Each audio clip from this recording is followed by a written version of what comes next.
I'm honestly really sorry about the lighting, but it's the best I can do for now. So I got these supplies. So first I got these. These are actually, I think they're like double-sided tape, so I got these. I thought they were kind of cute.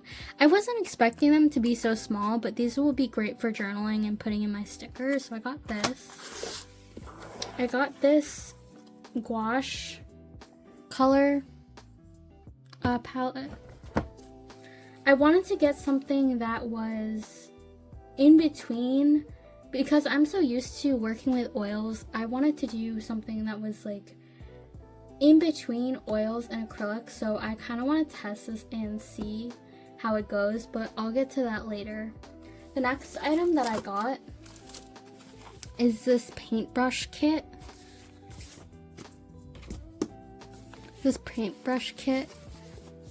And it has like all the brushes in it, so I wanted to try that. And then I got some origami paper. This kind of looks pretty cool. I'm probably going to use this for more of my crafts and my sticker book. I got this sketch pad.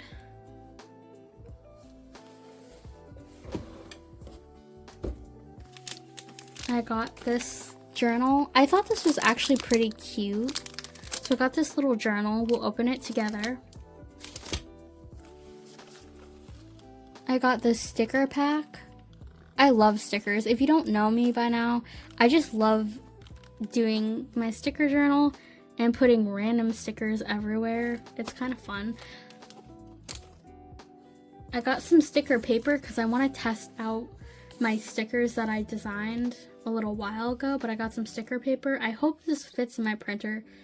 We will see, because I don't know if this is gonna fit for my printer. Let's just I want to cross my fingers and hope that it will fit. And then I got some watercolor paper. This is like, I think it's 20 in the pack, but I got some watercolor paper. I got this mechanical pencil. I don't know, I've always been a fan of different types of mechanical pencils, and I use mechanical pencils to draw a ton. And then this, I've been hunting for this, so I went to Walmart and I wanted this exact same one, but they only had it in 30 or 35 or 40, I think. But I wanted these because I just feel like they're so fun to use, and I had them as a kid. Although I'm kind of disappointed because it doesn't have like that plastic. I mean, that's good, but it doesn't have like that plastic case that I was used to when I was a kid. So I'm kind of glad that they changed their design, but I kind of was looking forward to having the case back. But this is what I got so far, and I think there are 11 items in total that I got. So let's start the unboxing.